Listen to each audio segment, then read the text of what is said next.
Ao vivo, tá? Pronto. Boa noite a todas e a todos. Peraí, Pierre, peraí. Peraí, só um segundo, tá entrando no YouTube, peraí. Te dou ok já. Perfeito. Pronto. Então, boa noite a todas e a todos. Mais uma Quarta Verde. Muito obrigado por estar conosco. Lembrando... Só tirar o som lá, peraí. Lembrando que essa Quarta Verde é organizada pela Pós-Graduação em Paisagem Ecológico da PUC-Rio. É uma formação que une 6 departamentos da faculdade, mas inclusive com professores convidados de outras universidades e federais e estrangeiras também.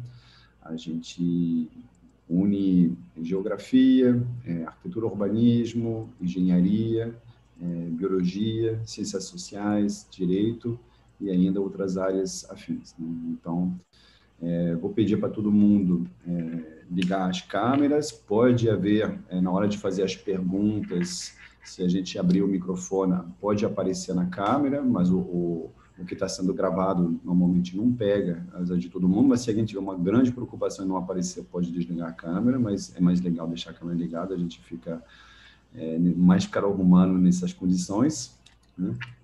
E, por favor, cada um se apresenta no chat, o nome, a função, um e-mail de contato, para a gente se conhecer e saber com quem que a gente está, tá bom?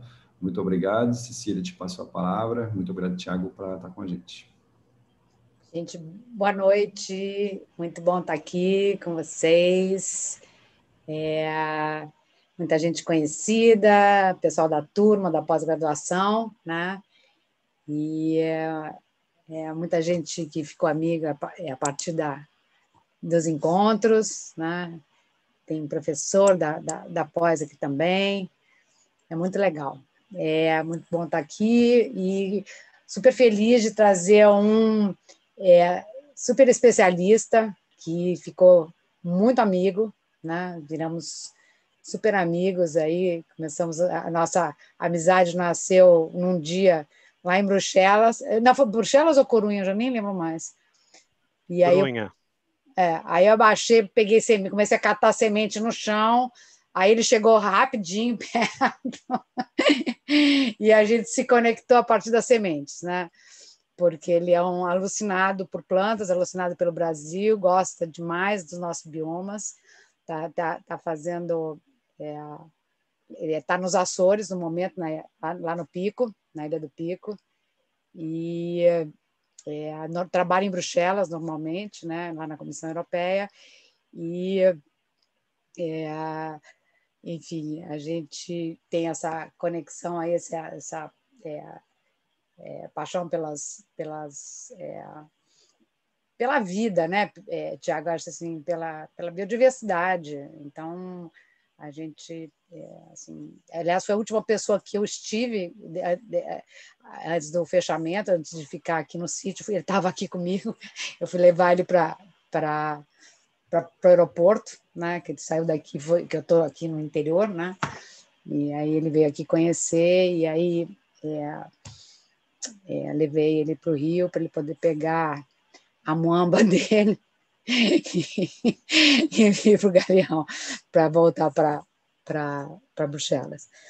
E, enfim, então é assim, super honra, né, ter o Tiago aqui com a gente hoje para compartilhar o conhecimento dele, que é vastíssimo, né? Ele é um cara, eu acho que ele vai se apresentar melhor do que eu, então eu vou passar a palavra para o Tiago. Obrigada, Tiago, pela sua presença aqui conosco hoje. Eu sei que para você, 3 horas na frente, então é assim, é sacrifício, né, que a gente está fazendo esses europeus para estar com a gente aqui, mas assim, e vir compartilhar conhecimento, eu acho isso daí muito, assim, muito prazeroso do meu lado, né, de estar com um amigão, né, e que é uma pessoa tão incrível. Então, é com você. Tá? E é o seguinte, o Pierre já falou, né, mas vocês vão colocando as perguntas mesmo no chat, comentários e coisas assim, que na hora que o Tiago terminar, a gente vai pegar essas participações de vocês, trazer para discussão. Quem já esteve aqui antes deve já saber como é que funciona a dinâmica, né? Então, fiquem bem à vontade para contribuir aí para a discussão, tá? Bem-vindos todos e todas e todos. Vai lá, Tiago. Olá, obrigado Cecília, obrigado Pierre pelo convite, é um prazer estar aqui com vocês e partilhar esta minha experiência e a minha atividade profissional com vocês e a minha paixão pelas soluções baseadas na natureza em geral e pelo Brasil em particular, não é? Já conheci muito do Brasil com vocês e amo o país, a biodiversidade, como a Cecília falou.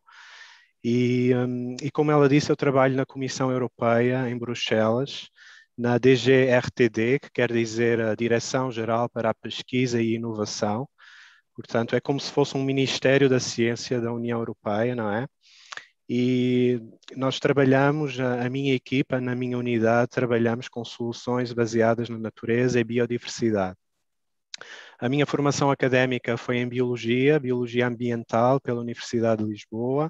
Fiz um mestrado em Política Internacional e o doutorado em Geografia Política, mas sempre com o enfoque no Brasil. Portanto, o Brasil sempre foi o tema das minhas teses, portanto, já desde há muitos anos que eu gosto muito de trabalhar com esse país. E trabalho agora com soluções baseadas na natureza, não tendo estudado especificamente estas soluções na universidade, mas a minha abordagem, tanto da biologia como da geografia crítica, me permitem um pouco experienciar e trabalhar com estas soluções de uma forma muito pluridisciplinar, que é como deve ser feita, na minha opinião. E então, para começar, eu vou só mostrar aqui o plano para hoje, o roteiro. Eu vou começar por fazer uma breve introdução às soluções baseadas na natureza na perspectiva europeia, da União Europeia. Depois eu vou enquadrar estas soluções e a agenda europeia para as soluções baseadas na natureza no contexto político das políticas europeias e internacionais que moldam esta agenda europeia de promoção da pesquisa e da inovação para desenvolvimento de SBN. Vou também falar um pouco sobre o diálogo União Europeia-Brasil sobre soluções baseadas na natureza, no qual a Cecília participou. E depois vou falar um pouco mais detalhadamente sobre o nosso programa quadro, que é o Horizonte 2020, que é um programa quadro que financia projetos de pesquisa e de inovação na União Europeia e dentro do qual a União Europeia financiou mais de 300 milhões de euros em soluções baseadas na natureza desde 2016. O próximo programa quadro é o Horizonte Europa e eu vou falar disso mais à frente e levantar algumas questões que eu acho que devem ser desenvolvidas a nível da pesquisa científica nos próximos anos, tanto na Europa como no Brasil. Vou também falar sobre uma iniciativa que a União Europeia fez de analisar todo o portfólio de projetos financiados pela União Europeia e tentar valorizar os resultados e comunicá-los a um público bastante vasto. E no fim vou dar algumas sugestões de relatórios que foram publicados e que podem ser encontrados na internet. Antes de mais, as soluções baseadas na natureza, de acordo com a definição da União Europeia, são soluções inspiradas e apoiadas na natureza, são eficientes e providenciam ao mesmo tempo benefícios ambientais, sociais e económicos e contribuem para a resiliência.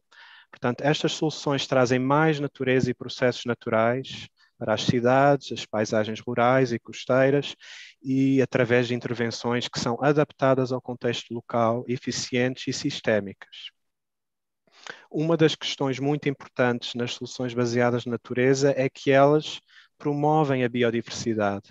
Portanto, sempre que consideramos soluções baseadas na natureza, devemos considerar que elas devem, à partida, promover a biodiversidade, ao contrário de determinadas soluções que por vezes circulam na mídia como sendo soluções baseadas na natureza, mas que nada mais são do que monoculturas de florestas com apenas uma espécie para sequestro de carbono. Isso não é uma solução baseada na natureza, na nossa opinião. Como eu disse, as soluções baseadas na natureza, elas trazem inúmeros benefícios ao mesmo tempo, nos ajudando a enfrentar vários desafios da sociedade com uma solução apenas. Neste caso, temos aqui o exemplo dos tetos verdes, e vemos que os tetos verdes podem nos dar vários benefícios a nível do clima, a nível da biodiversidade, a nível da criação de empregos verdes, da coesão social, da saúde urbana, entre outros. Temos aqui exemplos de soluções baseadas na natureza, nada disto é novo para vocês, eu imagino, portanto, desde a reabilitação de áreas úmidas, aos jardins filtrantes, biovaletas, tetos e paredes verdes, parques inundáveis e bacias de retenção, renaturalização de rios, reflorestamento e árvores urbanas. Temos muitos tipos de soluções baseadas na natureza e não existe uma tipologia uniforme neste momento na União Europeia, e é algo que estamos a trabalhar no momento para que tenhamos com clareza os tipos de soluções baseadas na natureza. Temos aqui mais dois exemplos, o Bosque Vertical em Milão e o Corredor Verde em Barcelona. Portanto, todos estes exemplos que aparecem aqui se encontram nos nossos estudos de caso que estão online e que eu no fim da apresentação vou-vos dar o endereço. Continuando agora com a política europeia para as soluções baseadas na natureza, vemos aqui um gráfico, basicamente o que mostra é que o número de publicações que mencionam a frase soluções baseadas na natureza aumentou exponencialmente desde 2015, ano em que foi publicado o primeiro relatório da Comissão Europeia sobre soluções baseadas na natureza. E depois o número de publicações tem aumentado exponencialmente, e nós vemos agora, nos últimos anos, nos últimos meses, cada vez mais na mídia, na academia internacional, cada vez mais se falam em soluções baseadas na natureza e no seu potencial contributo para fazer frente à ameaça dupla que é a mudança climática e a crise da biodiversidade. Para enquadrar as soluções baseadas na natureza na política europeia, nós vemos que elas aparecem em vários nichos de política, dependendo do enfoque que se dá. Nós temos, por exemplo, as políticas de redução de riscos dos desastres e o plano de ação da União Europeia para o quadro de Sendai para a redução do risco. Aí nós temos soluções baseadas na natureza.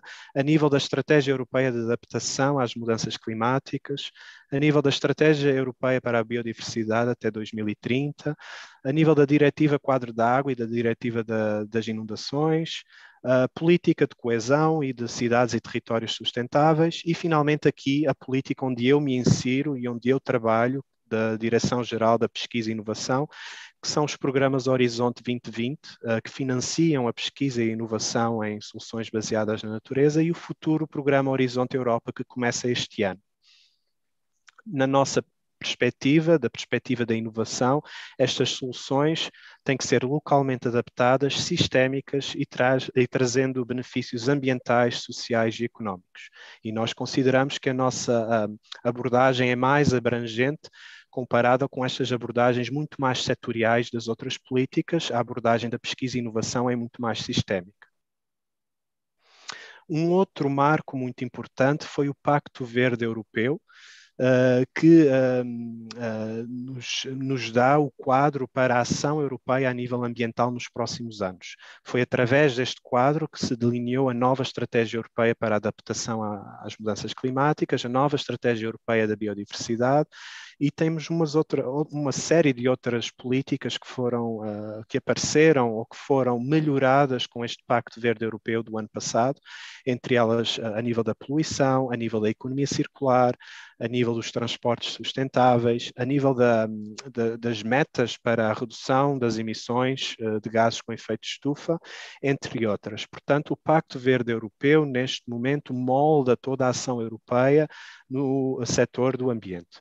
Temos também um contexto internacional importante, onde se insere a União Europeia.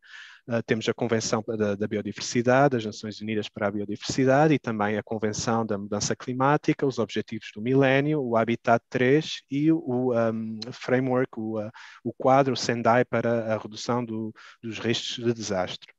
Portanto, todo este enquadramento global, como vemos aqui, todas estas políticas globais fazem uma espécie de enquadramento à ação europeia, que dentro da União Europeia tem depois as suas políticas setoriais a nível política urbana, política de adaptação, política do clima, política de biodiversidade.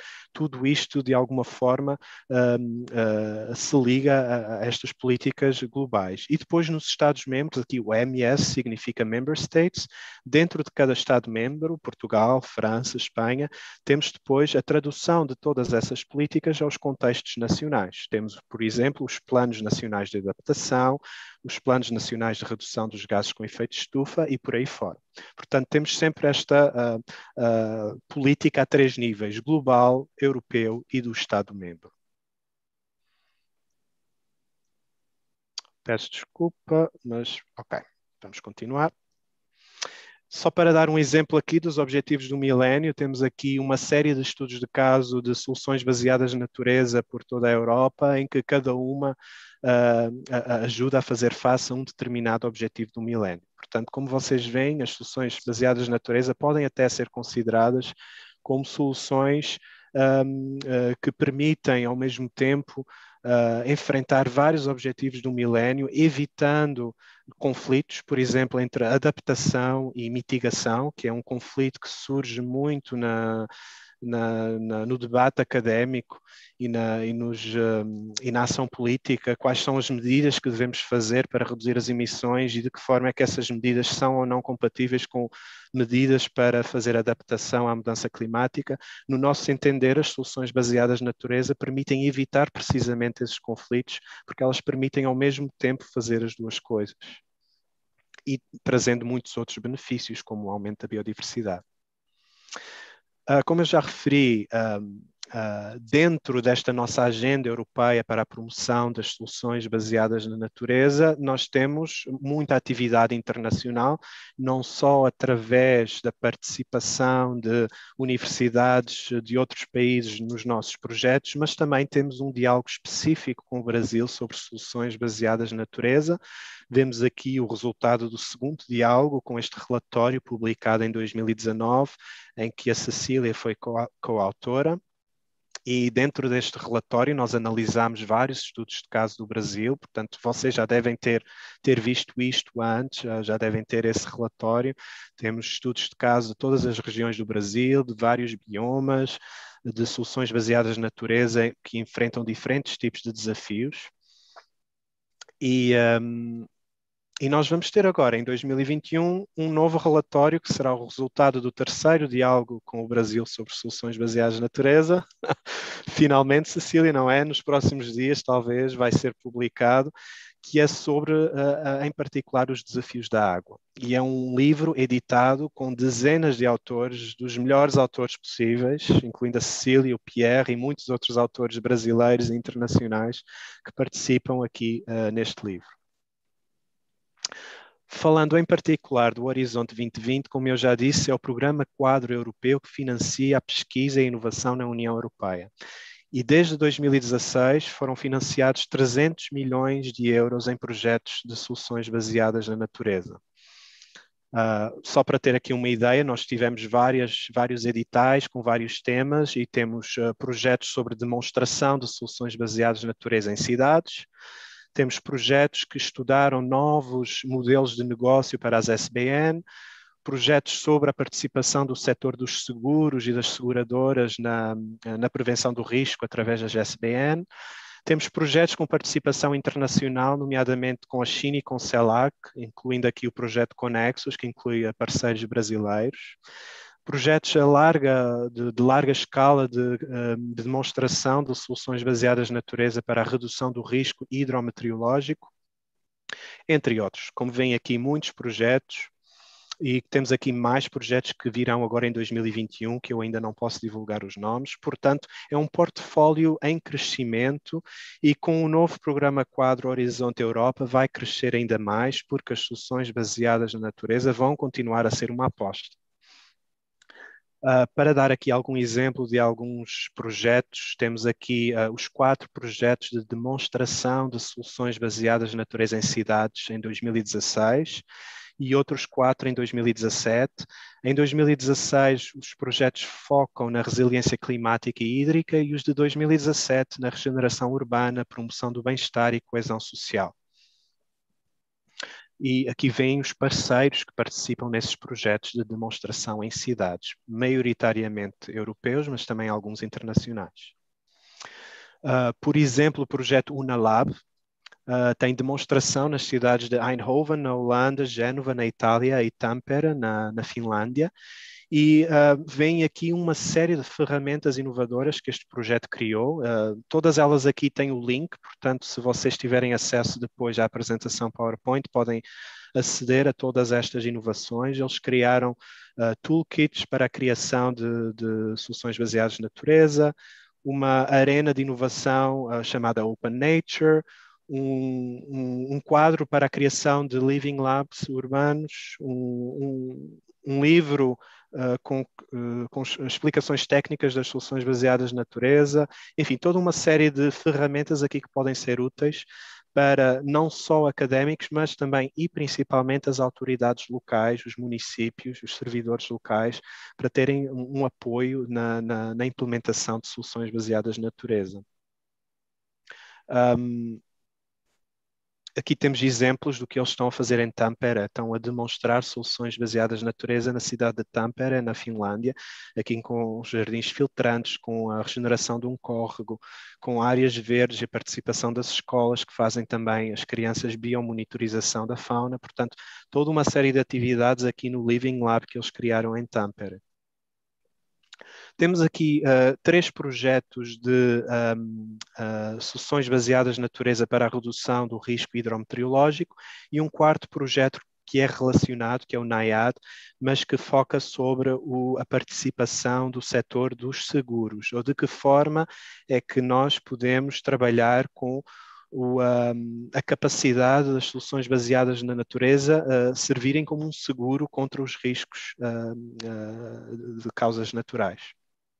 Temos aqui, por exemplo, o projeto Operandum, que tem uma série de living labs pela Europa fora, desde a Áustria, a Finlândia, a Alemanha, a Grécia, e eles estão a trabalhar com vários tipos de soluções baseadas na natureza para enfrentar desafios como questões de nutrientes na água, excesso de nutrientes na água, questões de movimento de massas de terra, erosão costeira, intrusões salinas, inundações, etc. Portanto, tudo isto vocês podem encontrar no site do Operando.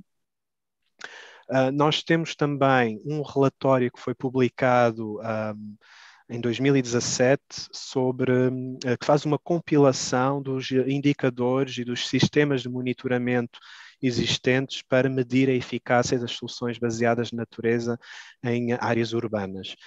Portanto, isto foi um relatório resultante de uma análise bibliográfica apenas, e o que nós estamos a fazer com os projetos atuais do nosso portfólio é testar esta série de indicadores em contextos locais, nos seus locais de demonstração, para tentar melhorar esta lista de indicadores. E nesse sentido, nós vamos já ter este ano uma publicação com um livro que faz uma compilação já adaptada de indicadores a usar, e a questão que fica é se estes indicadores podem ou não ser usados em contextos não europeus. Mas isso é uma questão que eu deixo para o fim, para depois, se tivermos tempo. Continuando agora, nós no ano passado, na Comissão Europeia, pensámos que passados já 4 anos desde o início dos primeiros projetos de soluções baseadas na natureza, era tempo de parar e analisar o que tinha sido feito. E então fizemos esta iniciativa que chamamos de valorização dos projetos de soluções baseadas na natureza, que resultou na publicação de 6 relatórios em 2020 sobre biodiversidade, mitigação às mudanças climáticas, comunidades sustentáveis, regulação microclimática e poluição do ar, qualidade da água e inundações e resiliência costeira. E nestes relatórios nós fazemos uma análise do estado da arte das SBN financiadas por projetos europeus e também analisamos como as SBN podem contribuir para as políticas europeias nestas várias temáticas. Um dos exemplos aqui é para a contribuição para o desenvolvimento urbano sustentável. Nós temos aqui um exemplo do projeto Naturvation, que fez um atlas urbano com centenas de estudos de caso que podem ser pesquisados, e da análise do nosso projeto de valorização nós identificamos que as soluções baseadas na natureza, neste atlas compilado pelo Naturvation, fazem frente a uma série de desafios, mas principalmente a biodiversidade, a regeneração urbana, saúde e bem-estar, qualidade ambiental, gestão da água e ação climática. Enfim, há uma série de outros desafios que também são referidos, mas estes são os principais do portfólio de soluções baseadas na natureza que o projeto Naturvation analisou. O Naturvation também publicou estes caminhos complementares para a sustentabilidade urbana através das SBN, em que eles analisam aqui para a biodiversidade, para a mudança climática, para a regeneração económica, o desenvolvimento, os objetivos do milénio, entre outros. E o projeto UNALAB fez um guia para os municípios, em que explica como fazer de uma forma inovadora a governança multinível. O projeto Connecting Nature, tudo isto que eu estou a referir aqui são exemplos. Estes projetos fizeram muitas outras coisas, portanto eu simplesmente selecionei algumas que achei interessante e que seria possível do lado brasileiro haver interesse também em conhecer estas iniciativas. O Connecting Nature é outro projeto de demonstração em cidades e elaborou um guia para a governança colaborativa, que vocês veem aqui. O Nature for Cities fez uma plataforma de avaliação das SBNs que ajuda principalmente os municípios a criar, avaliar e implementar as soluções baseadas na natureza. E o Naturvation fez também um navegador de natureza urbana com uma série de sistemas de mapas que nos ajudam a visualizar.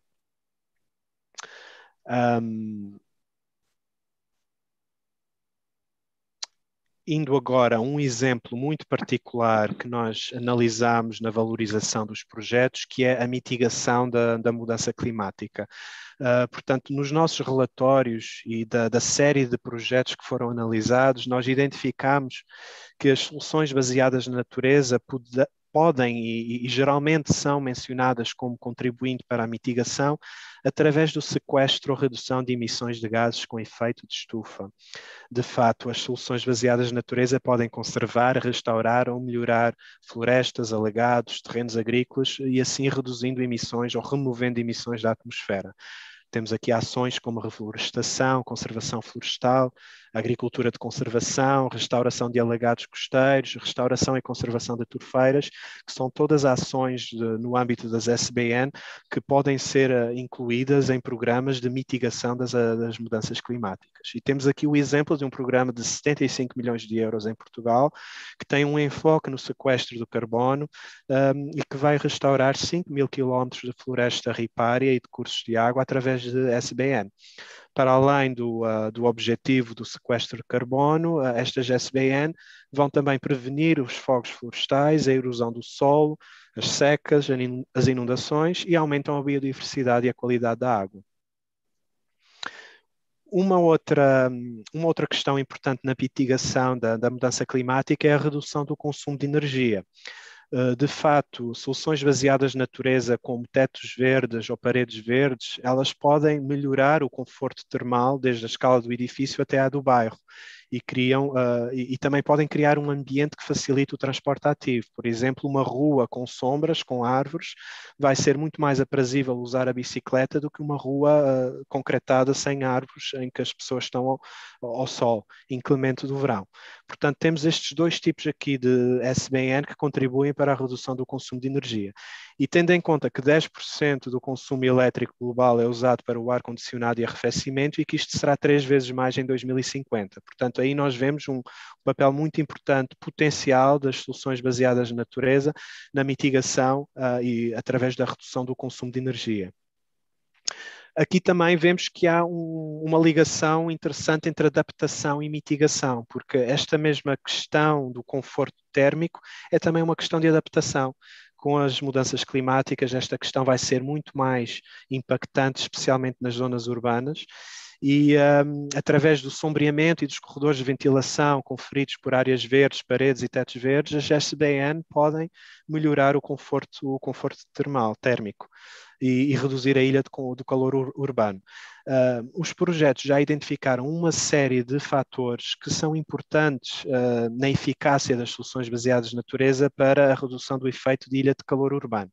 As características das árvores são arbustos, são árvores de grande porte, a densidade da vegetação, quais são as espécies usadas, serão estas espécies adequadas ao contexto local e a disponibilidade de água. E aqui também é relacionado com o contexto climático local, em zonas com um clima mais quente e mais seco, convém utilizar espécies locais adaptadas a esse clima para não ter que estar dependente de uma irrigação. E vemos aqui mais exemplos no Atlas da Naturvation. Uma outra questão que foi analisada pelos nossos projetos foi a prevenção de inundações através das SBN. E nós temos aqui 4 exemplos bastante claros de soluções baseadas na natureza que estão a ser implementadas no estuário do Elba, na Alemanha, em Odense, na Dinamarca, a bacia do Rio Tordera, em Espanha, e o Parque Natural Regional de Portofino, em Itália. E vemos aqui diferentes contextos e diferentes desafios que as soluções baseadas na natureza nos ajudam a enfrentar. Temos aqui no contexto do Elba, temos a reativação da capacidade de armazenamento dos rios e a restauração da floresta ripícola. Na Dinamarca temos a criação de zonas úmidas e aqui em Portofino temos a restauração de um sistema de terraços e reflorestamento para principalmente prevenir a erosão e o deslizamento de terras. Uma outra temática que foi analisada pelos nossos projetos foi as soluções baseadas na natureza e a saúde. E aqui nós vemos uma ligação muito clara com a saúde física, a saúde mental e o bem-estar das populações, principalmente em contexto urbano. As soluções baseadas na natureza podem diminuir a poluição do ar, reduzir o stress mental e reduzir o efeito da ilha de calor urbano, como eu já referi. Ao mesmo tempo, providenciando espaços para atividade física e recreação e maior interação social. Nós vemos aqui uma figura que nos explica que as plantas nos providenciam com serviços benéficos a nível da deposição de poluentes, mas também os desserviços, ou seja, a questão do ozono, da criação do ozono e das alergias, mas mesmo assim, tendo isso em conta e tendo em conta a seleção das espécies, a composição das soluções baseadas na natureza, onde e como as implementar, nós conseguimos reduzir os desserviços e potenciar os serviços de maneira a reduzir a poluição destes poluentes que estão aqui evidenciados. Temos um potencial de redução de 50% a 60% do ozono, de 15% a 50% da matéria particulada, entre outros, por exemplo. E mais informações aqui do projeto iScape.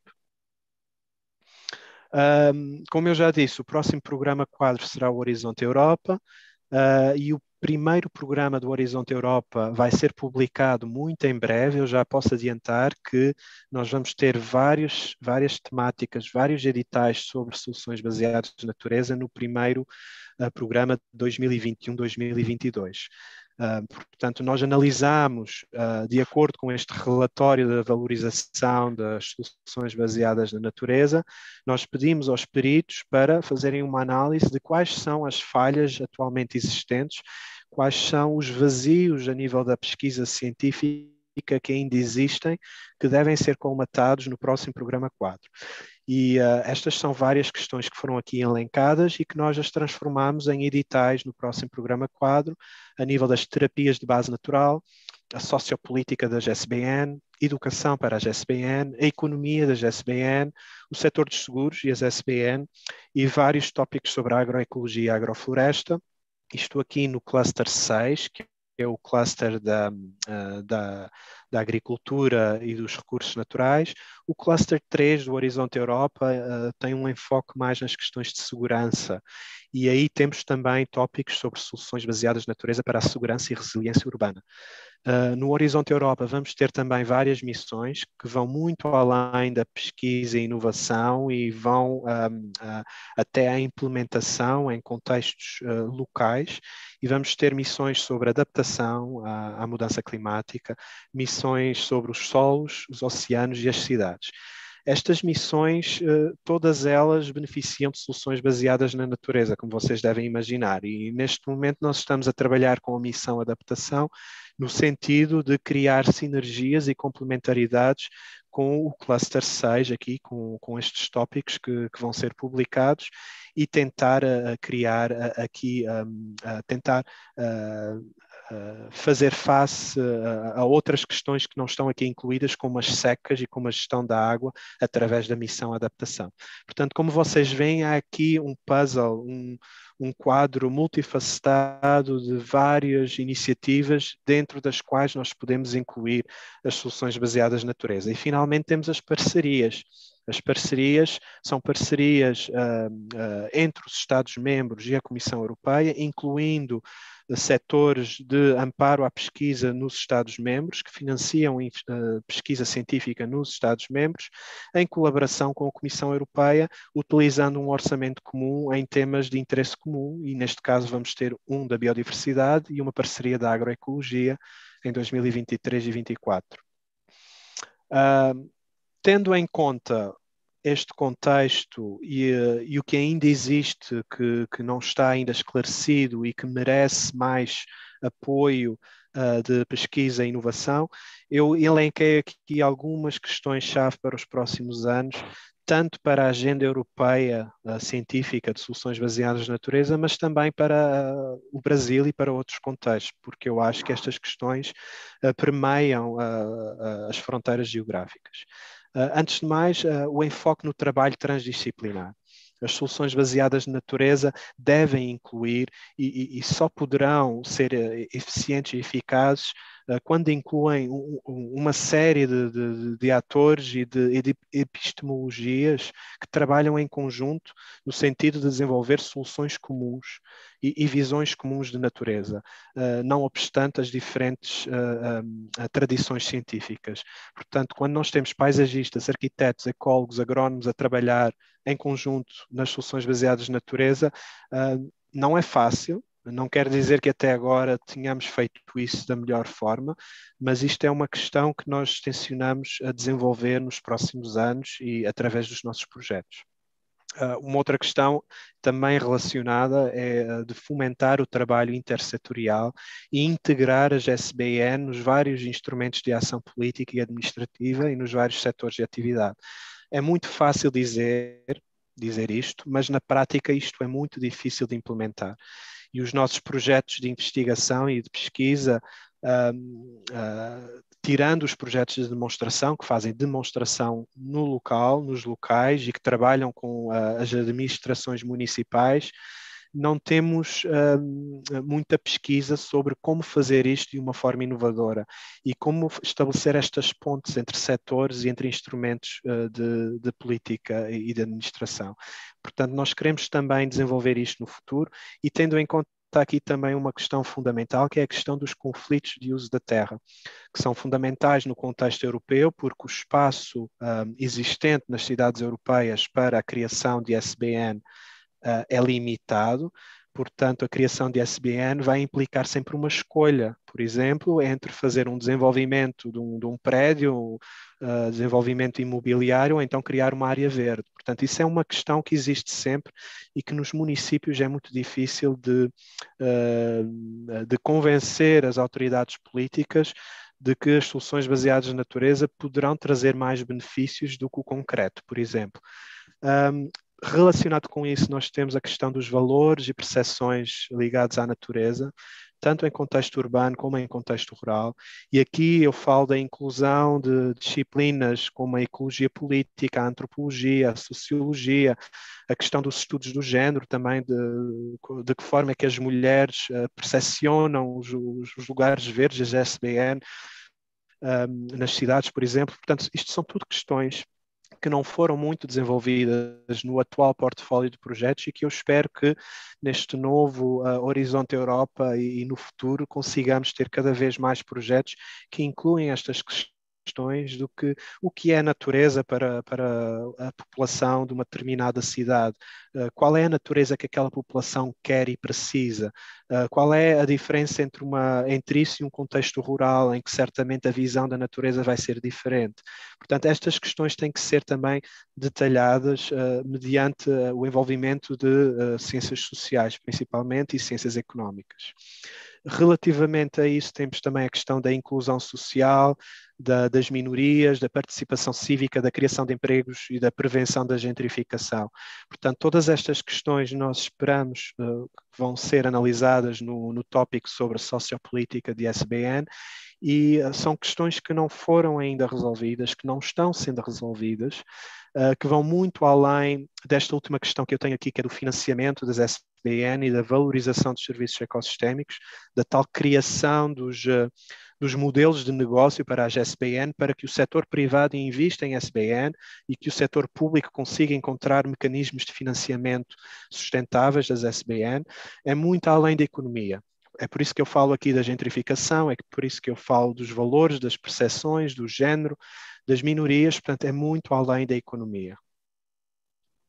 Outras questões aqui, a interface das SBN no contexto agrícola, e eu aqui considero o grande potencial da agrobiodiversidade, tanto comestível como a agrobiodiversidade funcional, os serviços ecossistémicos na agricultura e a relação de tudo isto com as dietas saudáveis e sustentáveis. Portanto, isto é uma outra área que nós esperamos ser desenvolvida nos próximos anos. A questão dos sistemas de monitoramento e de avaliação da eficácia das SBN, nós já temos um livro que vai ser publicado agora, adaptado com melhorias na compilação de indicadores europeus, mas nós não sabemos, ou ainda não temos uma ideia muito precisa de como é que isto pode ser feito em contextos não europeus, e aí nós contamos com os participantes de países não europeus nos nossos projetos e nos nossos futuros tópicos do Horizonte Europa também para tentar perceber como é que podemos fazer isto. Uma outra questão que eu acho importante é a integração da agenda das Smart Cities com as SBN. Que complementariedade e sinergias podemos encontrar. Portanto, soluções de base natural de um lado e soluções de base digital de outro, de que forma é que elas podem comunicar. Nós não podemos resolver os problemas apenas com soluções digitais, mas ao mesmo tempo as soluções digitais podem ajudar a implementar as soluções de base natural. Portanto, nós podemos criar aqui complementariedades e sinergias, tendo em conta também que o objetivo aqui não é apenas resolver a mitigação da mudança climática através de soluções digitais, mas muitos outros desafios, e é aí que as soluções baseadas na natureza, dado o seu caráter sistémico, podem ser importantes. Eu elenquei também aqui a questão da ecologia funcional e da restauração ecológica, de que tipo de restauração ecológica é que nós estamos a falar e do papel da biodiversidade. Na restauração ecológica, como devem imaginar, há uma escala de restauração em que nós podemos restaurar até que ponto? Até ao estado primordial do ecossistema ou a um estado já antropizado, mas menos artificial. Portanto, nós temos aqui uma escala possível e temos também o papel da biodiversidade. Até que ponto é que podemos usar biodiversidade não nativa, por exemplo, em agroecologia e agrofloresta? É uma questão que está ainda em aberto e que nós temos um embate muito grande entre disciplinas, por exemplo, da vertente ecológica e da vertente agrícola, e eu considero que a ecologia funcional é um dos caminhos para tentarmos desenvolver ligações entre essas diferentes epistemologias e essas diferentes formas de ver o mundo, para tentar perceber de que forma é que a biodiversidade conta nas soluções baseadas na natureza. Temos também questões de capacitação, educação e de engajamento de associações profissionais, portanto isto é uma questão premente e que existe no momento, e nós temos um tópico específico para a educação, para as SPN, e a criação de standards e protocolos para que principalmente as autoridades locais tenham guias de como podem implementar as soluções baseadas na natureza. Portanto, como vocês veem, todas estas questões-chave que eu enleiquei aqui, de alguma forma estão refletidas aqui nestes tópicos que vão ser publicados nos primeiros 2 anos do Horizonte Europa. As terapias de base natural, eu não as referi ainda, é um tópico em que tencionamos desenvolver terapias que possam ser prescritas pelo sistema de saúde público para que pessoas possam ter contato com a natureza de maneira a melhorar a sua saúde mental e física. Portanto, existe muita informação disponível na internet sobre isso, e o que nós tencionamos fazer é estudar a relação causa e efeito entre uma coisa e outra, porque existe muita informação, mas não existe ainda uma análise clara do que é que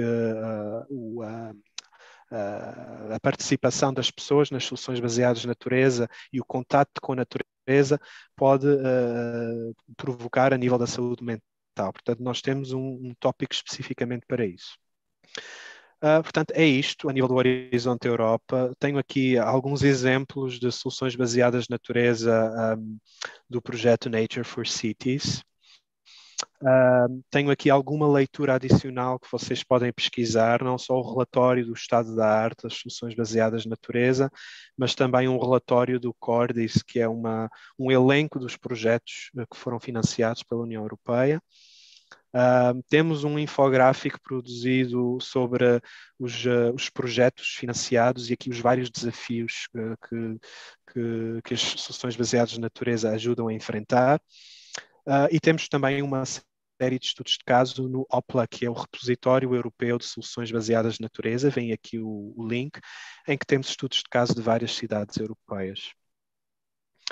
E era isto, tendo em conta que ainda temos um pouquinho de tempo, eu proporia à Cecília que passássemos um vídeo pequeno de 3 minutos que está muito relacionado com esta questão da sociopolítica das SBN e da questão que eu elenco aqui dos valores e das percepções da natureza.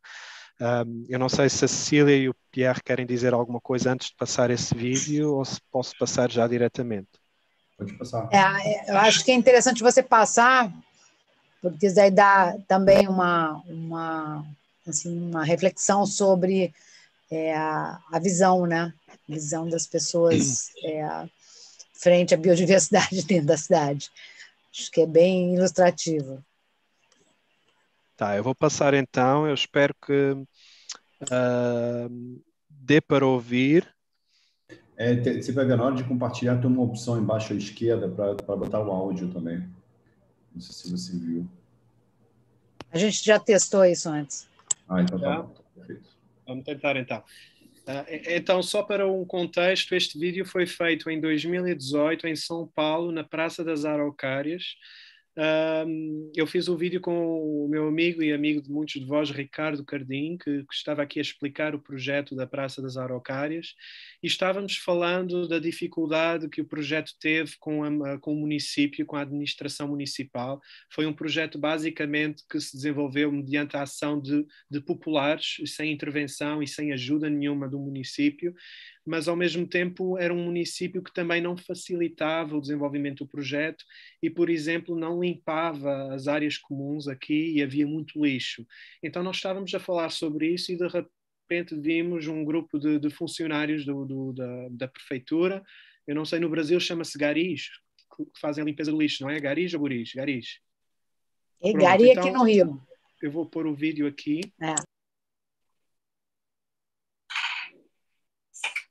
Jogando para, vamos ver se eles vão realmente se retirar daí.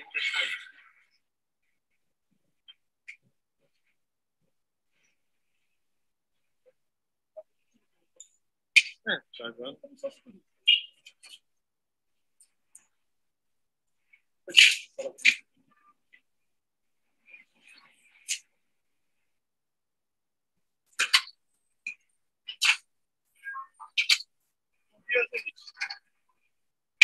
Mas tem muito lixo na praça, né?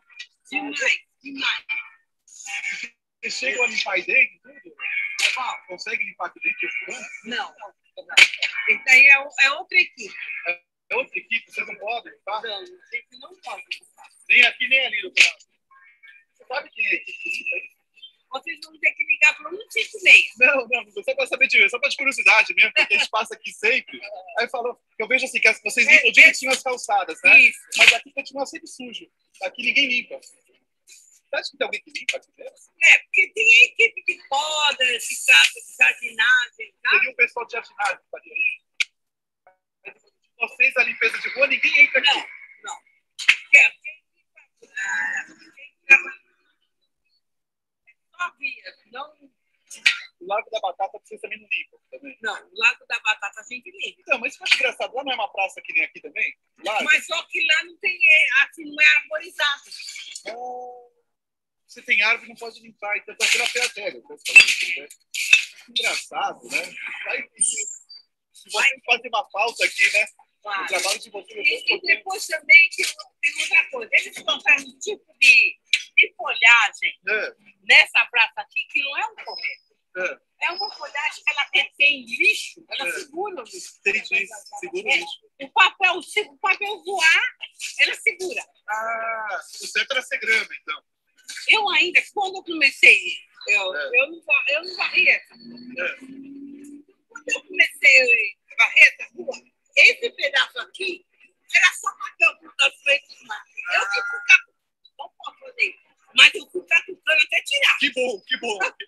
Porque esse pedaço aqui estava feio, estava horrível.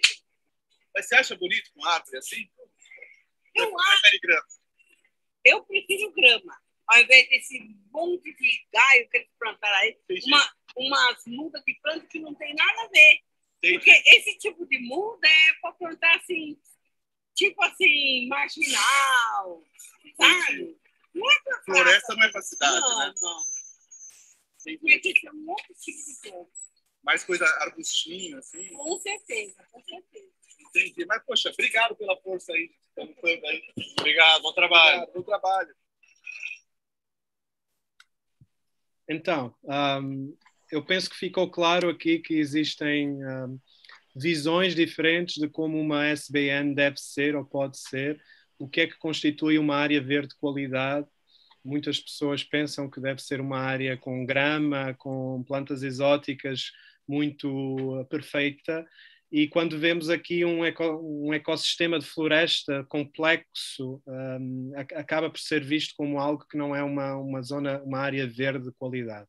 Portanto, aqui é simplesmente o exemplo de como as percepções e as visões ligadas à natureza e do que é que constitui a natureza em contexto urbano, neste caso, são importantes. E também temos a questão da participação do município e das dificuldades encontradas a nível da manutenção das áreas verdes e da participação do município, que não facilita, não promove a limpeza de uma área que foi feita por ação popular e não por ação municipal. Não é? Pelo que eu me lembro que o Ricardo me explicou, aquela área foi plantada pelos populares, sem apoio do município e sem aprovação do município. Então, o que ele me contou foi que o município, desde o início, que se desligou e que quase que contrariou o processo, dizendo que aquela praça não fosse limpa pelos funcionários públicos. Portanto, temos uma questão aqui de participação política, temos uma questão de visões e de percepções de natureza, e temos uma questão técnica de manutenção das áreas verdes, que também a funcionária colocou o dedo na ferida. Não é muito fácil limpar um bosque urbano complexo, não é? Mas isso não é motivo para não os colocar nas cidades. E pronto, eu queria deixar isso aqui só para exemplificar a questão dos valores associados à natureza em contexto urbano, e que é uma área que deve ser analisada no futuro. Bom, eu acho esse vídeo assim, muito interessante, né? Porque é a visão da pessoa que limpa a cidade, né? Então, para ela é mais fácil trabalhar com a grama. É uma visão muito mais de não gerar lixo, né? Ou dispor corretamente do lixo, do que não ter floresta. Então, tem uma cultura que não é só relativa à estética, né? É uma cultura mesmo de manter business as usual na cidade, né? Produzindo lixo, né? Gerando lixo, produzindo e descartando de qualquer maneira. E a culpa é da árvore, né? Então, e hoje mudou, né? Eu acho que dessa visita que você fez para cá, a última vez que eu tive lá, que já vai fazer, já fez 2 anos agora, né? Eu acho que eu fui para lá em abril de 2019, se eu não me engano, ou eu fui no segundo semestre, eu já não me lembro mais. Foi antes da pandemia, né? E já estava fechado mesmo, né? Já estava uma matinha assim simpática, com uma temperatura maravilhosa, as pessoas já tinham outro olhar, e um shopping, acho que, se não me engano, shopping Guatemi. Se alguém aqui que souber mais, o Cleiton, alguém mais pode tinha dotado a praça, né? Então tinha uma pessoa que estava fazendo a manutenção e a limpeza dessa, que aí não é bem uma praça, é uma ponta, né? Que sobrou lá quando cortaram com uma rua. Do outro lado é que tem o Largo das Araucárias, que tem o Jardim de Chuva. Então, que foi colocado depois. Mas acho muito, muito boa esse vídeo, né? Porque dá essa ótica mesmo, né? Da perspectiva da pessoa que limpa, né? E o que ela acha, onde é que tem que estar a árvore, né? E muita gente acha isso, né? Então, realmente é uma mudança de cultura urgente, né? Eu acho que está mudando, mas eu acho que tem que ser assim, realmente trabalhar em cima disso com mais eficácia, eu acho, né? Fazendo educação ecológica. Cecília, é uma educação para a sustentabilidade que tem que ser mais fomentada, não é? Nós temos também na Europa dificuldade nesse nível. Não sei se você lembra, quando visitámos Lisboa, os jardins com mata mediterrânica não são vistos pela população como áreas verdes de qualidade. E quando são implementadas estas SBNs com espécies adaptadas às secas e ao clima mediterrâneo, as pessoas consideram um espaço verde de segunda classe e consideram que a administração municipal não vê estes bairros de uma boa forma, os considera como de segunda classe, porque não faz aqueles espaços verdes com muita grama e com espécies exóticas, que era o típico que havia antigamente e que era considerado um espaço verde de qualidade. Portanto, aí nós temos um grande caminho a percorrer ainda na educação, das pessoas perceberem o que é a biodiversidade local e os benefícios que a biodiversidade local traz para as cidades. São muitos anos de cultura, né, de policiamento rigoroso da natureza, não é nem domesticação, literalmente dominação, né? Eu me lembro no final dos anos 90, quando foi inaugurado o Parque André Citroën, pela primeira vez o Gilles Clément trabalhava o Jardim Movimento, que é um jardim onde a natureza era mesmo, decide seu próprio lugar, e o ser humano só vai abrir algumas áreas para poder andar, para poder descansar, para poder deitar, né? O resto é pura biodiversidade.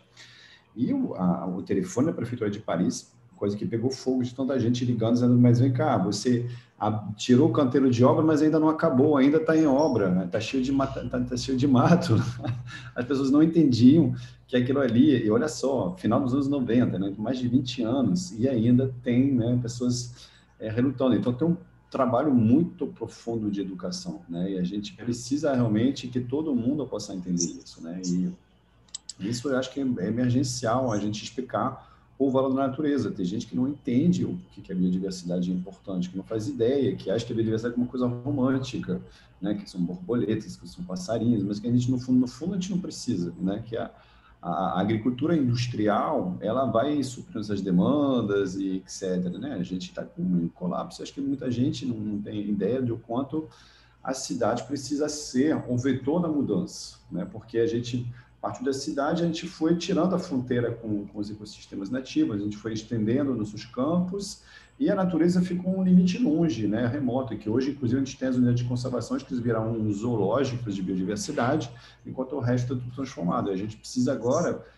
fazer um movimento que parte da cidade, onde a natureza vai retomando todos os cantos. Obviamente que a gente vai continuar tendo uma indústria, uma agricultura, a gente vai ainda ter uma economia, a gente precisa fazer uma coisa, né, que seja intermediária, mas é tão importante a gente conseguir fazer esse trabalho que, assim, eu fico muito admirado de ver o quanto a Europa está aí, acho que, no meu ver, liderando essas questões em grande escala, né? E a quantidade de iniciativas que você listou é de ficar tonto aqui, né? É muito investimento mesmo. É muita tem coisa, muita coisa. né? E eu só falei do lado da minha direção-geral, que é da pesquisa e da inovação. Se você for na direção-geral do ambiente, eles têm um programa que é o programa LIFE, que financia imensos projetos de SBN também.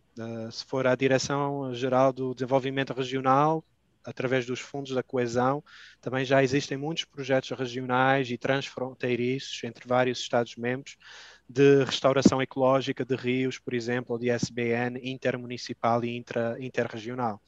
Já existe muita coisa.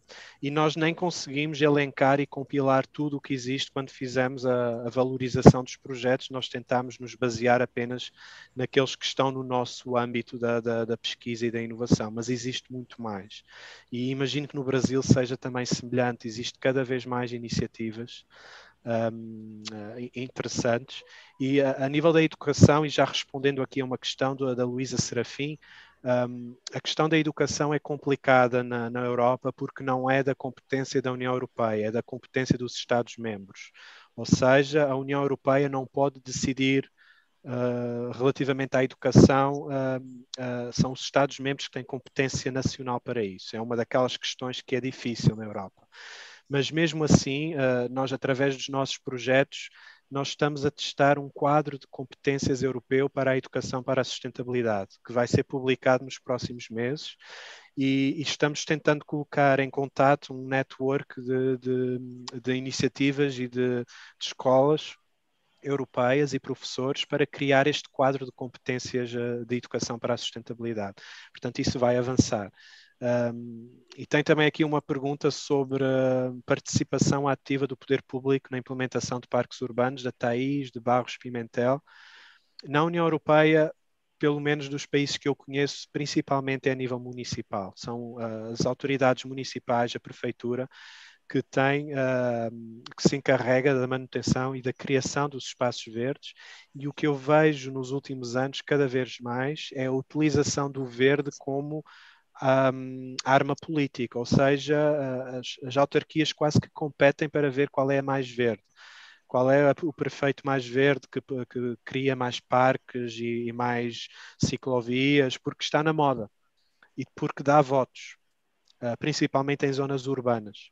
Isso é bom, é um paradigma que mudou e que neste momento o conceito de modernidade e de desenvolvimento na Europa está muito afeto à questão verde e à questão da sustentabilidade, da biodiversidade, das ciclovias. Portanto, um prefeito moderno atualmente vai ganhar votos se prometer parques e zonas verdes e depois vai implementá-los com o dinheiro da administração municipal. Isso que você falou Ai, gente, eu perdi no meio do caminho aí. Lembrei. A capital verde da Europa, né, o Green Capital, eu acho que contribuiu muito, né, para essa mudança de visão. Quantos anos já tem o Green Capital? Que acho que tem uns 12 ou 13 por aí, né? Entre 10 e 20, sim. Penso que é uns 13 anos. Acho que é uns 13 anos. E ser a capital verde transforma a cidade, porque ela... conta aí, você sabe mais do que eu. Não poderia aproveitar, né? O prémio da Capital Verde é um prémio desenvolvido pela Direção-Geral do Ambiente. Portanto, não é na minha Direção-Geral, eu não sei os pormenores, mas sei que todos os anos há uma competição em que as cidades europeias se candidatam à Capital Verde Europeia, e temos dois tipos de concurso, temos um para grandes cidades e temos outro para pequenas cidades. E as cidades candidatam-se, fazem uma proposta em que explicam o seu portfólio de atividades ao nível da adaptação, da mitigação, da gestão da água, das zonas verdes. Há um elenco de tópicos que tem que ser, de requisitos que têm que ser observados, e a cidade faz uma candidatura em que explica o estado atual, de que forma é que a cidade se encontra, com uma série de indicadores nessas áreas, e de que forma é que a cidade pretende mudar o paradigma atual e quais são as atividades que ela se propõe a fazer no futuro. E, pelo que eu vi, nos primeiros anos ganharam muito aquelas cidades que já estavam num padrão muito elevado de proteção ambiental e de sustentabilidade urbana. Cidades muito ricas, que realmente já tinham a maior parte das suas necessidades garantidas e que tinham ainda dinheiro para investir em áreas verdes. Isso mudou recentemente nos últimos anos, porque vê-se cada vez mais cidades que ainda têm muitos problemas a resolver a nível de urbanização e que não estão não são das mais sustentáveis, mas que se propõem a mudar, e que as suas propostas são de tal forma inovadoras e de tal forma explosivas, que acabam por ganhar o prémio de cidade verde, apesar de não ser a cidade mais verde da Europa. Mas é a cidade que se compromete mais e que quer mudar mais. E que dá o exemplo a outras cidades que talvez não estejam em tão bom nível, que é possível fazer, que não é preciso ser uma cidade com alto IDH para implementar soluções verdes, não é? E nós temos o caso de Lisboa, que é uma cidade que tem bastantes problemas, é uma cidade muito antiga, em que não há espaço para fazer SBN no centro histórico. Mas era uma cidade que tinha espaços vazios dentro do município, áreas abandonadas que não foram desenvolvidas, e que era uma oportunidade, e que o município viu como oportunidade para criar corredores verdes, em vez de fazer desenvolvimento imobiliário e construção. Portanto, foi uma decisão difícil. Eu imagino que nos vários municípios não seja fácil este tipo de decisão. Você tem que decidir, você tem um espaço exíguo e você tem um conflito de uso de terra. O que é que você vai fazer naquele espaço? Para já você tem a questão se é um espaço público ou privado. Se o espaço é privado, você não tem tanta margem de manobra para ditar o que é que deve ser feito lá, não é? Tem os planos de ordenamento, mas se o espaço é público, você também tem que escolher o que é que vai fazer naquele espaço público. E isso é uma questão que depois exemplifica os conflitos dentro das próprias administrações, entre os vários setores da administração pública. O núcleo de obras, o núcleo de espaços verdes, o núcleo social dos municípios, muitas vezes tem versões contraditórias e tem uma abordagem diferente. Portanto, é por isso que as SBN devem ser integradas o mais possível em várias políticas e ter o apoio ao mais alto nível do prefeito dos municípios, não é?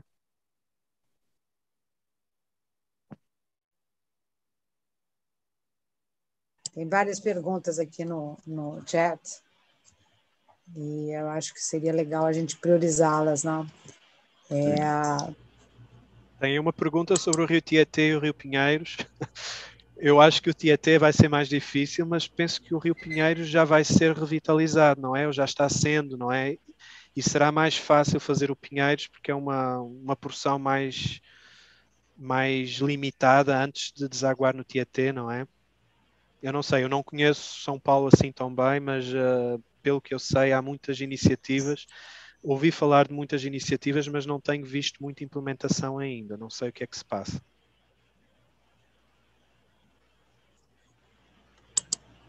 Eu sei que tem alguma coisa, assim, tem, eu não me lembro agora, mas tem um programa lá para o Rio Pinheiros, né? Tem um nome que eu esqueci, mas eu também não conheço a fundo, não. Então, não sei. Eu sei que eu conheço do Rio Jaguaré, né? Que atrás da PUC, atrás da USP, né? Que tem uma proposta de, em vez de fazer piscinão, fazer uma série de wetlands, né, para acomodar a água e transformar aquilo lá num parque. Mas eles têm um programa bem grande, inclusive com relação à coleta,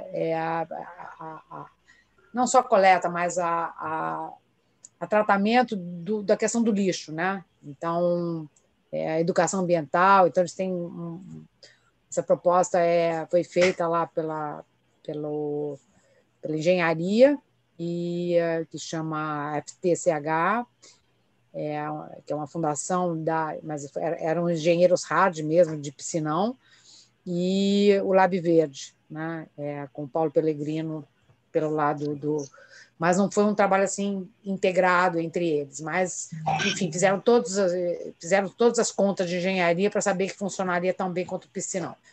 Então, tem até esse artigo está publicado, ele até está acho que ele está, né, um dos estudos de casos dessa publicação que a gente fez, ele está lá. Está lá. E tem um artigo no Lab Verde também, na revista Lab Verde, falando sobre esse caso. Cecília, tem aqui uma pergunta da Marlene Bicalho que eu posso responder. Sim, ela pergunta: o financiamento Horizonte 2020 se concentra mais na pesquisa e inovação, mas como fomentar as ações nos setores privados e públicos, considerando as diferenças locais e assim pensar globalmente no grande problema que é a crise climática? Poderia haver redes regionais entre as cidades, pensando no fortalecimento das SBN. Realmente o programa Horizonte 2020 e o futuro programa Horizonte Europa se concentram mais na pesquisa e inovação, e uma das funções que nós temos é extrair os resultados dos nossos projetos e comunicá-los aos vários setores, às várias políticas da União Europeia a nível europeu, mas também nos Estados-membros e nas autoridades regionais e municipais. Fazer uma comunicação de como as soluções baseadas na natureza podem ser eficazes. E temos também vários projetos que estão a desenvolver redes internacionais com cidades. Nós já temos o ICLEI, que é muito ativo aí no Brasil e em vários dos nossos projetos, e que também o ICLEI é uma rede de autoridades locais. E nós estamos pensando também em projetos para fortalecer ainda mais estas ligações, criar os hubs em cada país do Estado-membro da União Europeia, para que haja um hub de solução baseada na natureza na língua daquele país, que exemplifique como as soluções baseadas na natureza podem ser feitas, para que haja a replicação dentro do país. E também a coordenação com os fundos de desenvolvimento regional, para que as soluções baseadas na natureza façam cada vez mais parte do portfólio dos projetos, dos grandes projetos dos fundos de desenvolvimento regional na União Europeia. Isto a nível do contexto europeu. No contexto brasileiro não sei o que se passa, mas certamente que existam iniciativas semelhantes.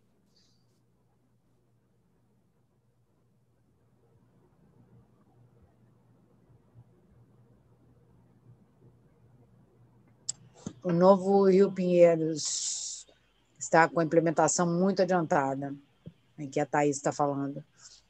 Bom saber, né? O Jaguaré deságua lá no Rio Pinheiros, por baixo da Marginal. Tem mais perguntas aqui para cima. Pierre, você tem aí anotado? Não, de repente, de uma hora para outra, foi um monte, aí eu guardei aqui, né?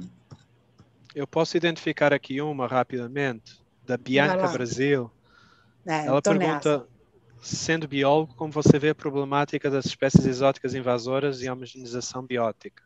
Isso é uma questão fundamental e, como eu disse no início, as soluções baseadas na natureza devem promover a biodiversidade e usar tanto quanto possível as espécies nativas.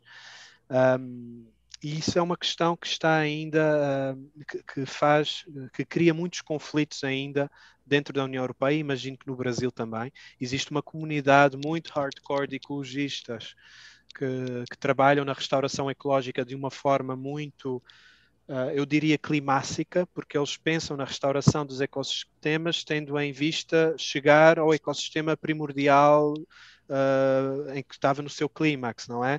Quando muitas vezes já é bastante bom se conseguirmos restaurar para uma fase intermédia, que já existe alguma artificialização. Portanto, é por aí que eu falo na ecologia funcional e na questão dessas espécies que podem ter funções importantes num determinado nível da restauração ou para uma determinada função das SBN.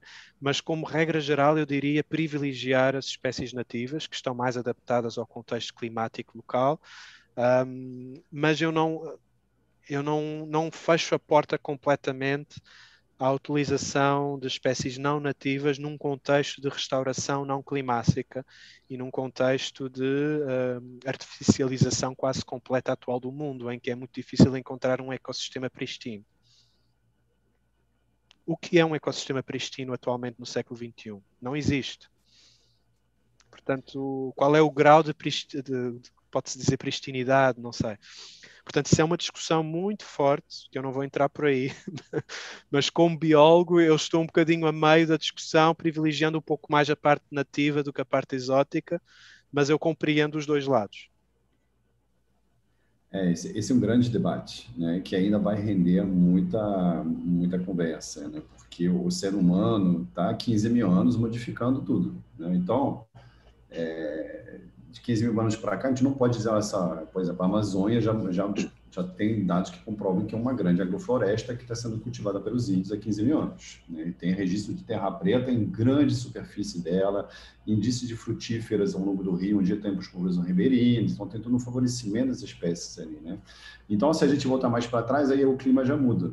Então, qual o momento desse paraíso perdido que a gente quer trazer de volta, né? Obviamente que a gente tem que ter respeito às nativas, não estou tendo um discurso antinativa, gente, mas eu já fui muito radical sobre as nativas e hoje já estou mudando meu discurso porque a gente vê que a geografia, não sei se você já viu a dança dos continentes, a dança dos continentes não é só da Pangeia quando você abre, tem a dança dos continentes, ela roda muito tempo antes da Pangeia, então esses ecossistemas já passaram para vários lugares, para várias transformações, eu acho que a gente tem que olhar o mundo, né? Quando, não sei se você já viu aquele mapa que bota Paris lá na Tunísia, bota a Suíça na Argélia, dizendo qual é o seu clima que vai ter daqui a 100 anos nessa cidade. Então, assim, eu vou prever, então vou fazer todo um investimento sobre uma base de dados atual, sabendo que, na verdade, a gente já está com um grau de emissão que a gente está com 2 graus previstos, né? Então, eu preciso realmente ter um pouco mais de flexibilidade e tentar olhar um pensamento um pouco sistêmico, valorizando as nativas, que realmente são as locais, mas eu tenho que botar um monte de coisa ali, né? E inclusive, a regeneração dos ecossistemas. Às vezes, a pioneira pode ser um estado inicial muito bom, né? Com uma planta daqui, sabendo que depois ela vai poder dar um lugar a um outro ecossistema, né? E esse é um debate para horas e horas. E você tem a questão da construção da paisagem. A paisagem é algo que evolui e que é co-construído entre o homem e a natureza, e nós vemos na Europa, principalmente na região mediterrânica, uma paisagem que foi construída ao longo de milénios e que neste momento os montados no sul de Espanha e de Portugal, que têm imensa biodiversidade e que sequestram carbono e têm uma série de funções ecossistémicas, mas não são o ecossistema pristino nativo de Portugal e da Espanha, foram construídos pelo homem, têm uma importante função económica e social, portanto aí tem a questão da paisagem e de que forma ver a paisagem, e acho que aí os paisagistas têm uma visão muito mais sistémica e abrangente e conciliadora do que os ecólogos, digamos assim, não é? Mas eu acho que cada vez mais criamos estas pontes entre as epistemologias e é importante perceber o mundo na sua complexidade. Exatamente. E obviamente que as invasoras de todo tipo, né, porque tem nativa invasora, a gente tem esse caso, por exemplo, é muito comum a gente ver aqui na Mata Atlântica o pau-formiga tomar conta de uma área, por exemplo, né? Então, acho que sim, a questão é das nativas, das invasoras, comportamento invasor é um problema também de gestão do território, né? Então, acho que isso aqui mais do que provavelmente na nativa versus exótica.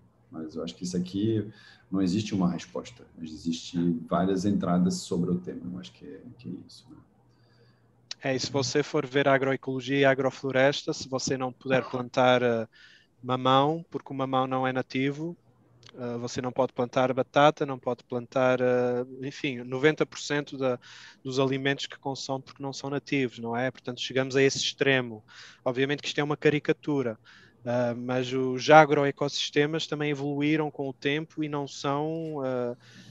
podem ser considerados como ecossistemas que têm que ser restaurados até à sua fase pristina, não é? Porque eles foram criados pelo homem, não é? Mas eu acho que essa discussão mesmo dos novos ecossistemas, principalmente nas cidades, né? Ela hoje, nova ecossistemas, né? Ela não é mais uma discussão, é uma realidade, porque a cidade já processou tanto a paisagem, o ambiente é tão diferente do ambiente original. Quando em São Paulo, eu cresci em São Paulo da Garoa. porque tinha muita mata lá na década de 50 e 60. E aí, conforme foram pavimentando e construindo as estradas, a marginal e tal, isso aí foi mudando, e hoje São Paulo é o São Paulo da seca ou da tempestade, né? Ou você tem baixíssima umidade no ar, até às vezes 9%, ou você tem aquela tempestade que é localizada, né? Você vê assim, a gente está no sol e vê aquela água descer assim, e assim, é uma enxurrada só para todo lado. Então, isso daí é uma coisa que planta nativa mesmo consegue, até acho que o trabalho do Ricardo Cardim e do Nick Sabei é muito legal, porque eles estão trazendo essas espécies, estão recriando essas florestas de bolso lá em São Paulo, né? E estão educando a população. Eu mesma já participei de mutirão lá, e as pessoas vai de velhinho a criança, né? Vai todo mundo, e esse é o momento dessa conexão e dessa educação, até para valorizar, né? E recriar pequenos ambientes onde as pessoas reconheçam a Praça das Araucárias, por exemplo, o Largo das Araucárias, onde tem lá o Jardim de Chuva, leva esse nome em homenagem às araucárias, que deu um nome para o bairro, que é bairro dos Pinheiros, né? Que tinha na região, que era enfim, São Paulo tinha lá os três ecossistemas, né? De Mata Atlântica, Cerrado e um mini Pantanal, e eles recriaram nessa praça uma parte com cerrado, e um canteiro lá com plantas do cerrado, e o resto com plantas de nativas, né? E, inclusive muitas araucárias. Então, isso é um processo. E aí, como é que elas estão se comportando hoje lá é surpreendente, né? Eu não imaginava que elas iam ter esse arranque no meio no meio de um monte de carro, na verdade, o que acontece ali, né? Mesmo no Largo da Batata, mais em frente, onde também plantou árvores, também estão vindo, né? E as árvores acho que também são nativas lá. Então, também escolher quais nativas, você não consegue botar todas, né? Mas que se adaptem a esse ambiente que é completamente diferente da terra da garoa, né? De antigamente. Cecília, então, eu acho que chega a ser quase um crime não considerar as nativas no Brasil, porque a biodiversidade é tão ridiculamente grande, é a vossa maior riqueza, e qualquer estrangeiro fica invejoso da biodiversidade do Brasil, eu começando, e acho, não percebo como é que a biodiversidade do Brasil não é posta em destaque. Obviamente que vão ter que usar espécies exóticas para determinadas funções em algumas situações, mas já existe um portfólio tão grande de espécies nativas que podem ser usadas, por exemplo, a alimentação, as frutas nativas. Você falou das araucárias. As pessoas nem têm noção. Porque... O bairro do cambuci em São Paulo, o cambuci é uma fruta nativa, porque não plantar mais cambucis em São Paulo? Falando do cambuci, mas todas as outras frutas nativas que podem ter uma função de alimentação, mas também de educação ambiental das próprias pessoas para se envolverem nos espaços verdes e utilizarem, não é? Portanto, o Brasil aí tem a maior riqueza possível. Eu também acho. Acho. Agora, o difícil é você... Enfim, eu não vou entrar muito nessa discussão porque ela é interminável. Tem uma pergunta aqui do Luiz... Oi, campeão mundial de biodiversidade, né? A gente sempre esquece disso aqui. A maior biodiversidade do planeta é nossa.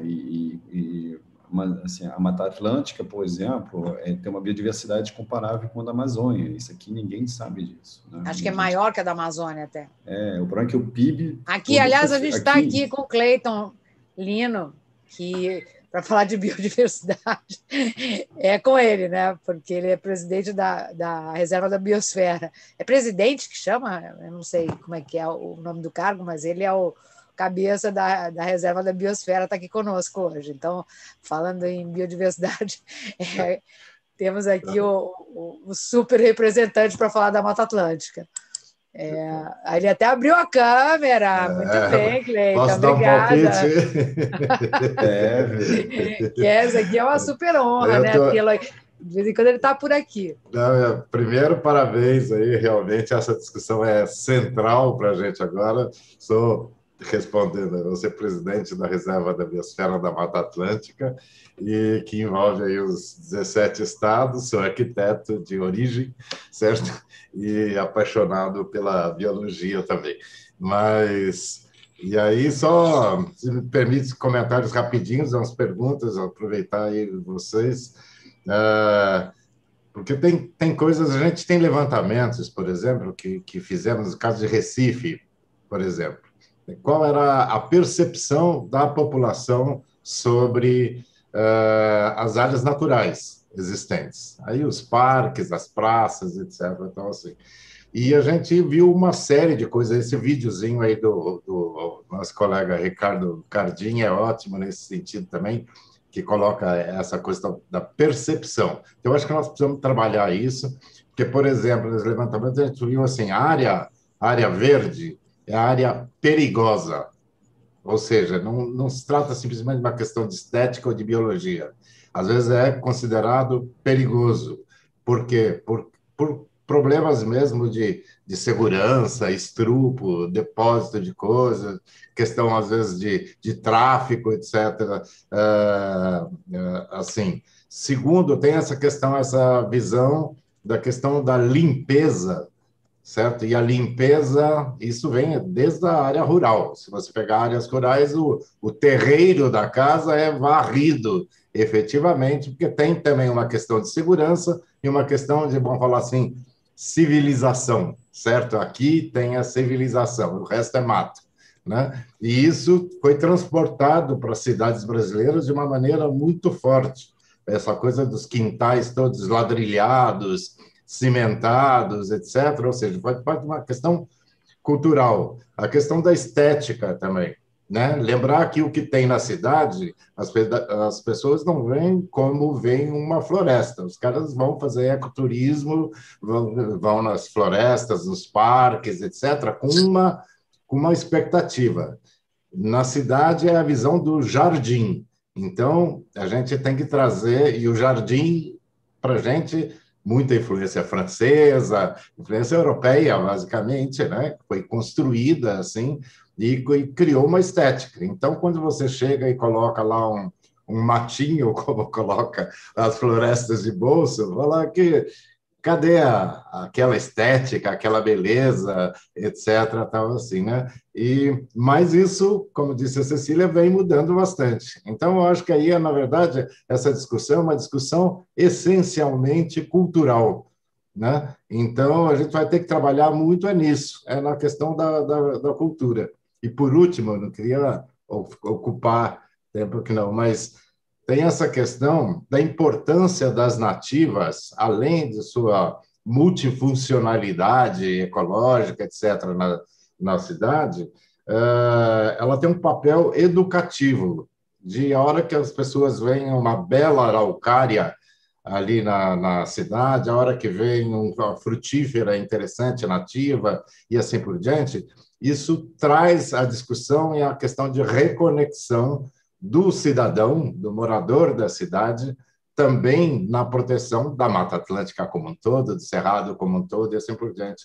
Então, ou seja, eu acho que tem essas funções que são essencialmente educacionais e culturais que a gente devia trabalhar bastante, mostrando isso. Tá? É isso daí. Obrigado.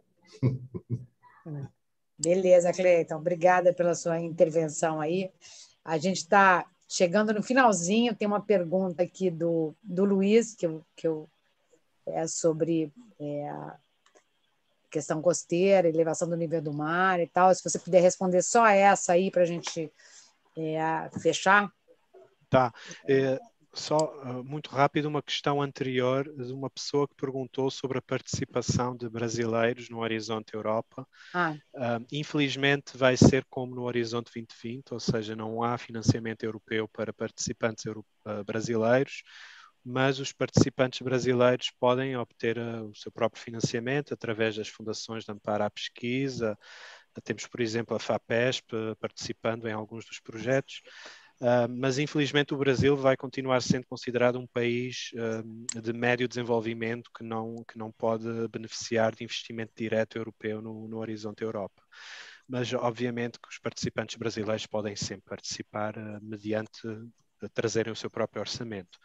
A outra questão da parte costeira, nós temos vários projetos trabalhando sobre isso. Nós tivemos já um projeto, já antes do Horizonte 2020, que fez as dunas híbridas em Barcelona, em que fez a restauração de umas praias em Barcelona através de um sistema que eles chamaram de dunas híbridas, em que eles realmente, para além da plantação e da restauração do ecossistema das dunas e com as plantas típicas das dunas, eles criaram estruturas relativamente leves associadas à parte da vegetação. Portanto, aí chamaram de estruturas híbridas.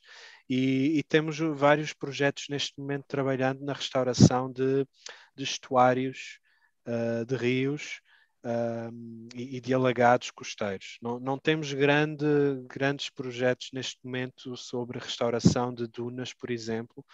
É um tema que continua muito importante e a desenvolver no próximo programa Horizonte Europa. Não provavelmente em 2022-23, mas no próximo programa em que nós tencionamos também desenvolver a questão dos riscos costeiros e a questão das secas também, que não foram ainda bem desenvolvidas. A Natália, a gente... uma última pergunta, então, é da Natália, que mora em Lisboa e que está perguntando... que a última... É só você ler aí, Thiago. Sim. A minha direção-geral não trabalha com o programa da Capital Verde. Isso é a direção-geral do ambiente. Mas, pelo que eu sei do que se passa, é que Lisboa ganhou a candidatura e teve um programa muito rico, com muitas atividades durante o ano em que foi Capital Verde. E desenvolveu muitos projetos, muitos deles ainda estão a finalizar a construção e vão ser acabados, por exemplo, da Praça de Espanha, que a Cecília conhece, e do corredor verde. Os corredores verdes vão ser todos acabados, incluindo alguns desses corredores verdes fazem parte do projeto Conexus, que é um projeto nosso também em que Lisboa participa. Portanto, os trabalhos continuam. O fato de ter recebido o título de Capital Verde naquele ano específico não significa que seja só naquele ano que as coisas aconteçam. Os trabalhos continuam, precisamente porque Lisboa tinha essa visão de futuro e essa ambição de mudar muito em pouco tempo. Portanto, continuam os projetos e vão continuar, apesar de termos uma nova Capital Verde, não é? Todos os anos temos uma nova. Esse ano é onde? Boa pergunta. Esqueci. Não lembro. Acho Bom, que é no norte, é uma cidade de um país nórdico. É uma cidade na Estônia, holandesa. Não sei. Holandesa? Ah, não, é uma cidade pequenininha na Holanda. É Utrecht, não é? Onjaimen. É isso. É isso aí. Então tá. O tempo voou.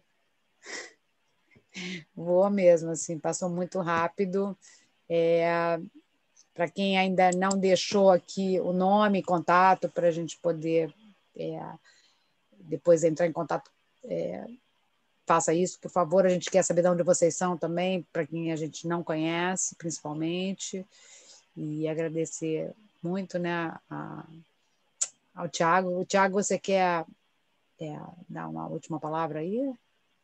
Sim, agradecer a todos a participação. É fascinante esta discussão. Eu continuaria aqui por horas a falar sobre cultura e natureza, que foi uma componente muito importante da minha tese de doutorado, mas eu trabalhei com gaúchos em Mato Grosso, na fronteira agrícola das sojas e das monoculturas das sojas, portanto era uma visão um bocadinho mais dantesca. Mas continuaria aqui a falar na boa sobre isso e espero que continuemos este diálogo, esta discussão. Vamos ter mais projetos europeus financiados nessa área da cultura e da natureza e nas outras áreas que eu referi.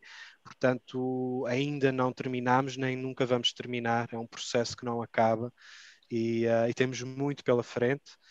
e espero que consigamos, nesta fase difícil de crise pandémica, de crise económica, de crise política, reequacionar o nosso papel como sociedade, a nossa ligação com a natureza, ressignificar o modo como nos relacionamos com a natureza e o modo como a economia deve ou não ditar a nossa vida e o nosso dia-a-dia.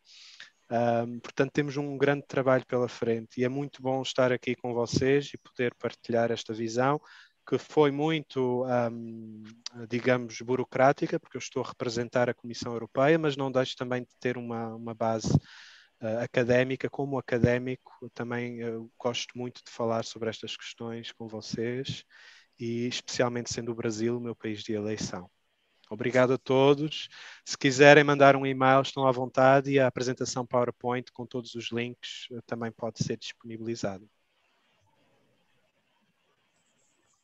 Muito obrigado, Tiago. Muito obrigado a todos. Acho que a gente pode encerrar mais essa quarta verde. Quero agradecer a cada um que está presente, cada uma que está presente também. E, enfim, semana que vem temos mais, né? A gente vai falar é na semana seguinte, né?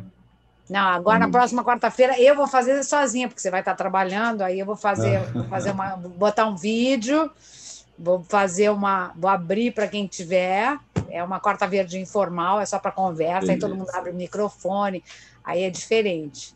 Eu vou botar algum vídeo eu vou ainda gravar esse vídeo, vou levar, e aí a gente vai falar do tema da semana.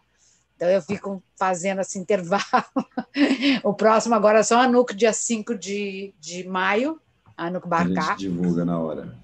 E a gente veio falar da agricultura urbana na França, né? Que é uma amiga nossa, que foi quem nos apresentou. Então, acho que a próxima oficial da PUC só dia 5 de maio. O resto é minha informal, né? Se o Pierre estiver disponível, ele pode entrar, que eu deixo. Mas...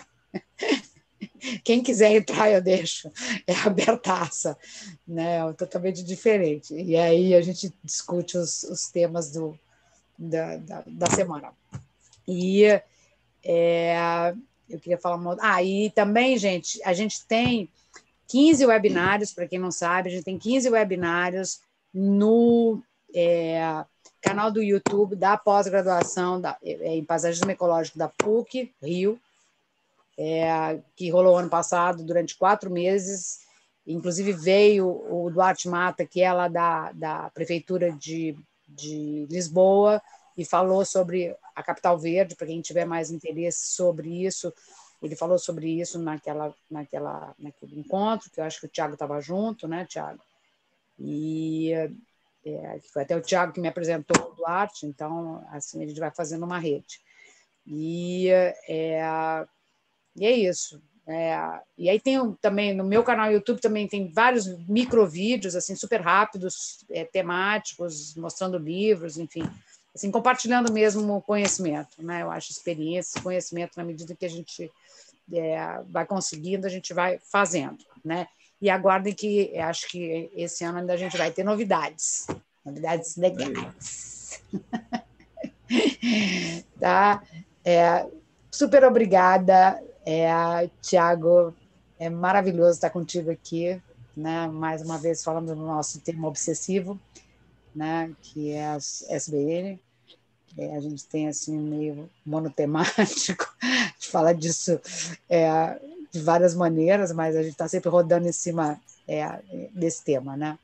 E, gente, muito, a Ana está aqui também, Ana Cecília, muita gente querida, né? Aliás, acho que uma das coisas bacanas disso, que a gente praticamente só conhece gente muito legal, né? Eu acho que tem esse lado aí humano, né, das pessoas que se envolvem e que são fisgadas, né, são de alguma maneira entram nisso, né? São pessoas que se transformam muitas vezes, né? Então é isso, pessoal. Muito obrigada para todo mundo. E uma boa semana aí para vocês. Se cuidem, fiquem em casa. Se cuidem mesmo, tá? A vida é preciosa. Beijo para todos. Beijo. Tchau, tchau.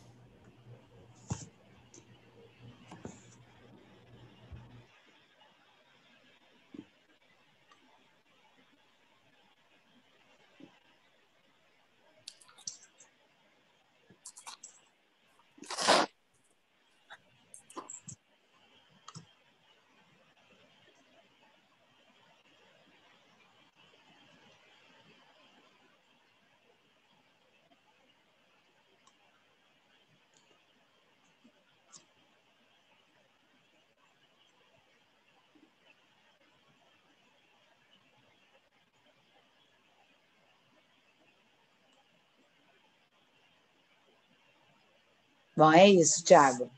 Beijo para você. Tchau, Obrigada. Tchau, você se cuida aí. E depois me conta dos projetos, tá? Tá. Me diga uma coisa, para a apresentação PowerPoint, você como é que quer partilhar com as pessoas? Não sei. Para o pessoal da turma, eu vou fazer um upload no